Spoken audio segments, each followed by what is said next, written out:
Halo, Assalamualaikum warahmatullahi wabarakatuh. Kembali lagi di channel aku, Sinawang. Nah, kali ini aku akan bahas mengenai materi inversio uteri. Dan di sini aku akan bahas mengenai definisinya, kemudian etiologi, gejalanya, faktor predisposisi dan komplikasinya ya. Oke, simak satu persatu.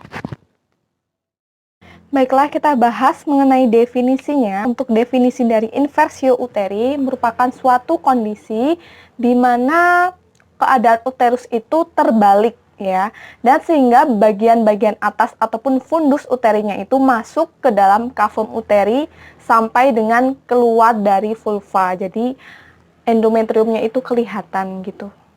Oke, untuk definisinya. Kemudian etiologinya. Ya, untuk etiologinya itu biasanya terjadi sesudah kala 3 persalinan ya. Nah, tekanan pada fundus uteri ini yang dilakukan ketika uterus tidak berkontraksi dengan baik itu juga bisa menyebabkan inversio uteri.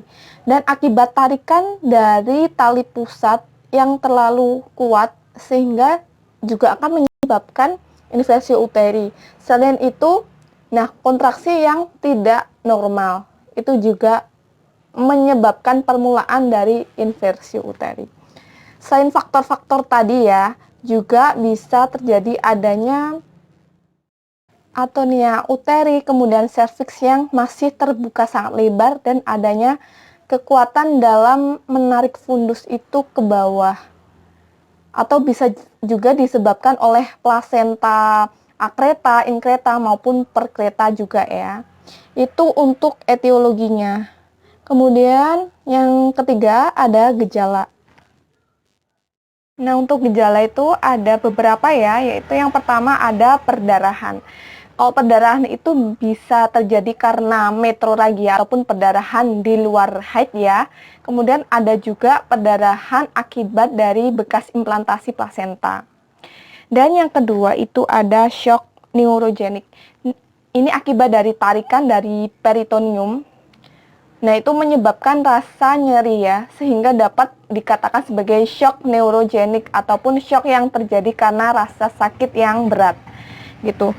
Nah, yang ketiga itu ada dinding abdomen yang tegang. Ini akibat dari tarikan peritoneum juga yang akan menyebabkan dinding abdomen itu terasa tegang dan sehingga menyebabkan sulit untuk melakukannya palpasi ataupun pemeriksaan ya dengan baik ya untuk menegakkan diagnosis inversio uteri ini. Itu untuk gejalanya. Dan untuk faktor predisposisinya, faktor predisposisi ataupun faktor penyebabnya yaitu ada dua, ada faktor spontan dan ada tindakan. Untuk spontan itu bisa terjadi pada grande multipara, juga bisa terjadi pada atonia uteri ataupun kontraksinya lemah ya uterusnya. Juga bisa terjadi pada kelemahan alat-alat kandungan, tekanan intraabdominal yang terlalu tinggi. Itu juga bisa seperti pada saat mengejan dan batuk gitu. Dan untuk yang tindakan ini biasanya cara create yang terlalu berlebihan, kemudian adanya tarikan tali pusat yang terlalu kuat itu juga bisa menyebabkan inversio. Selain itu adanya manual plasenta yang terlalu dipaksakan. Selain itu juga adanya perlekatan plasenta di mana di dinding rahim itu yang terlalu kuat sehingga menyebabkan rahim itu bisa terbalik gitu. Itu untuk faktor predisposisi. Nah, selanjutnya ada terakhir komplikasi. Beberapa komplikasi yang ditimbulkan akibat dari inversio uteri ya sangat banyak banget. Itu yang pertama ada rasa nyeri. Nah, rasa nyeri itu akibat dari shock neurogenik tadi. Itu akibat dari tarikan serat syaraf yang terdapat pada ligamentum rotundum atau ligamen yang menahan uterus di dalam posisi antefleksi serta ligamentum waduh, namanya susah banget. Infundibulopelvicum. Nah, bersama pembuluh darahnya ini yang menyebabkan rasa nyeri. Kemudian yang kedua itu ada pada mukosa vagina ya, ada keratenisasi di mana mukosa vagina dan serviks uteri itu menjadi tebal serta berkerut dan berwarna keputih-putihan. Itu yang disebut keratenisasi. Yang ketiga ada dekubitus.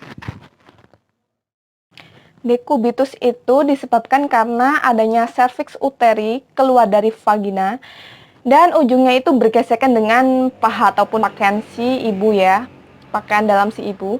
Dan hal ini akan menyebabkan luka ataupun lambat laun luka tersebut akan menimbulkan ulkus dekubitus. Nah, selanjutnya ada gangguan miksi.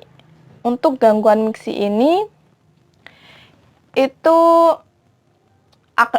akibat dari ketidakmampuan ya dalam menahan ataupun BAK, buang air kecil, yang disebabkan oleh penurunan uterus sehingga ureter itu menjadi menyempit gitu. Jadinya adanya gangguan miksi ataupun buang air kecil.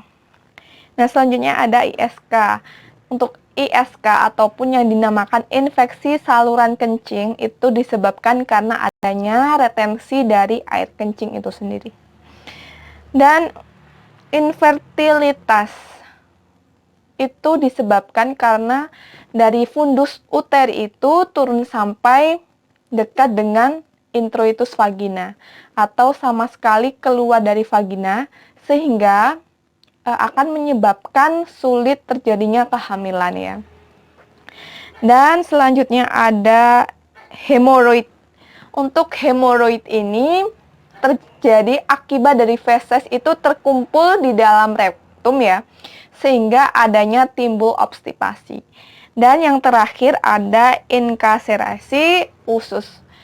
Nah, usus di sini usus halus ya, yang masuk ke dalam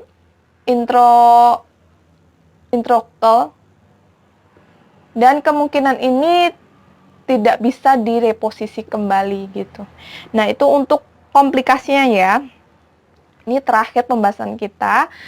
Dan jangan lupa untuk subscribe, like, dan komen. Dadah.